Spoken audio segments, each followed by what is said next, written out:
Hi friends, welcome back to my channel. இன்னைக்கு நம்ம சேனல்ல வந்து பாத்தீங்கன்னா டெய்லர் மிஷின் வந்து மெயின்டெனன்ஸ் ப்ளஸ் ஸ்டிச்சிங் ப்ராப்ளம் பத்தி தான் உங்ககிட்ட வீடியோ வந்து ஷேர் பண்ண போறேன்.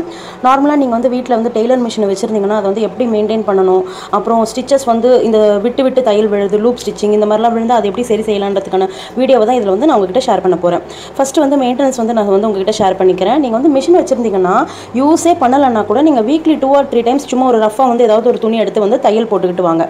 அடுத்து வந்து பாத்தீங்கன்னா மிஷின்ல வந்து ஸ்டிச்சஸ் வந்து டைட்டா இருக்குன்னா நீங்க வந்து வீக்லி 2-3 டைம்ஸ் வந்து இந்த இடத்துல வந்து நீங்க வந்து ஆயில் வந்து ஒரு 2-3 டிராப் வந்து விட்டுக்கோங்க.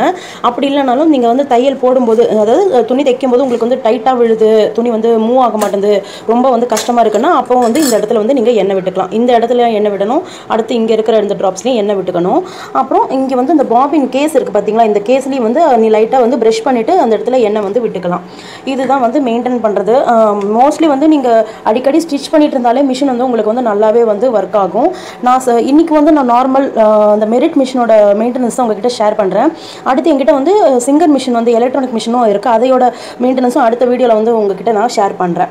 அடுத்து வந்து இப்போ பாத்தீங்கன்னா நம்ம ஸ்டிச் பண்ணும்போது மேல தையல் வந்து இந்த மாதிரி வந்து விழறதுக்கு நிறைய சான்சஸ் இருக்கு. சில நேரத்தில் நம்ம ஸ்டிச் பண்ணிட்டு இருப்போம், இந்த மாதிரி வந்து விட்டு விட்டு வந்து தையல் விழும். இது வந்து நான் சொல்றது மேல் பகுதியில் வந்து அந்த மாதிரி ஆச்சுன்னா நீங்க வந்து பாபின் கேஸ்ல தான் வந்து இந்த பார்க்கணும். நீங்க இங்க உள்ள வந்து பாபின் கேஸ் இருக்கு இல்லைங்களா, அதை வந்து எடுத்துக்கோங்க. எடுத்துட்டு இந்த இடம் தெரியுதுங்களா உங்களுக்கு வீடியோல, ஸோ இந்த இடம் இருக்கு பாருங்க, அதை லைட்டா வந்து டைட் பண்ணணும். நீங்க வந்து இதை டைட் பண்ணாலே உங்களுக்கு மேல் தையல் வந்து உங்களுக்கு கிளியரா விழும். சப்போஸ் வந்து உங்களுக்கு அடிப்பகுதியில் வந்து தையல் பிரச்சனையாச்சு, இங்க பாருங்க, இப்போ கீழே வந்து உள் சைடில் உங்களுக்கு தையல் இந்த மாதிரி ப்ராப்ளம் வருதுன்னா, இந்த மாதிரி வந்து விட்டு விட்டு தையல் விழுதுன்னா அது நீங்கள் வந்து இந்த இடத்துல டைட் பண்ணணும். இந்த இடத்துல வந்து நீங்கள் லைட்டாக இப்படி டைட் பண்ணிங்கன்னா உங்களுக்கு வந்து இந்த நூல் வந்து இழுக்கும் போதே உங்களுக்கு தெரியும். இந்த நம்ம வந்து இப்படி விட்டு எடுப்போம் இல்லைங்களா, அந்த நூல் வந்து இப்படி விட்டு எடுக்கும்போதே உங்களுக்கு வந்து எவ்வளவு வந்து லூஸாக இருக்குது இல்லை டைட்டாக இருக்குன்னு தெரிஞ்சுக்கலாம். சப்போஸ் வந்து உங்களுக்கு டைட்டாக இருந்தாலும் ஸ்டிச்சஸ் வந்து ஒழுங்காக விழாது, லூஸாக இருந்தாலும் ஸ்டிச்சஸ் ஒழுங்காக விழாது. ஸோ இது ரெண்டும் வந்து நீங்கள் பார்த்துக்கோங்க. ரொம்ப லூஸாகவும் இருக்கக்கூடாது, டைட்டாகவும் இருக்கக்கூடாது. அதை வந்து நீங்கள் கரெக்டாக வந்து பார்த்துக்கோங்க. கொஞ்சமாக டைட் பண்ணிக்கோங்க.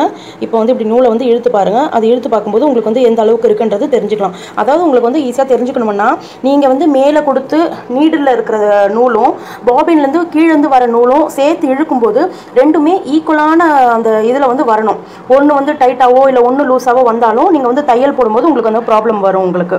ஸோ வந்து ரெண்டுமே வந்து ரொம்ப டைட்டாகவும் இருக்காமல் ரொம்ப லூஸாகவும் இருக்காமல் கரெக்டாக வந்து நீங்கள் இழுத்தீங்கன்னா உங்களுக்கு வந்து தையல் வந்து கரெக்டாக வந்து யூனிஃபார்மாக விழும். இந்த மாதிரி லூப் ஸ்டிச்சஸ் அப்புறம் இந்த மாதிரி ஒன்னோட ஒன்று விட்டு விட்டு வர்றது, இந்த மாதிரி பிரிஞ்சு வர மாதிரியெல்லாம் உங்களுக்கு ப்ராப்ளம் வராது. ஸோ இதெல்லாம் வந்து நீங்கள் வந்து எண்ணெய் விட்டு நீங்கள் இதெல்லாம் கரெக்டாக மெயின்டைன் பண்ணிங்கன்னா மிஷின் வந்து உங்களுக்கு கரெக்டாக வந்து ஒர்க் ஆகும். இன்னும் வந்து உங்களுக்கு நைட்டி இந்த மாதிரி எல்லாம் வந்து எப்படி மேல் தையல் போடுறது இல்லை வந்து கீழே வந்து எப்படி பிடிக்கிறது அதெல்லாம் வந்து நெக்ஸ்ட் அப்கமிங் வீடியோஸ்லையும் வந்து நான் ஷேர் பண்ணுறேன் ஃப்ரெண்ட்ஸ். ஸோ அவ்வளவுதான் இன்னைக்கு இந்த வீடியோ உங்கள் எல்லாருக்கும் யூஸ்ஃபுல்லாக இருக்கும்னு நினைக்கிறேன். ஸோ மிஷின் வச்சிருக்கிறவங்களுக்கு கண்டிப்பாகவே யூஸ்ஃபுல்லாக இருக்கும். இந்த சின்ன டிப்ஸ் வந்து நீங்கள் வந்து ஃபாலோ பண்ணிட்டு வந்தாலே உங்களுக்கு வந்து ஸ்டிச்சஸ் எல்லாம் எந்த ப்ராப்ளம் இல்லாமல் கரெக்டாக விழும்.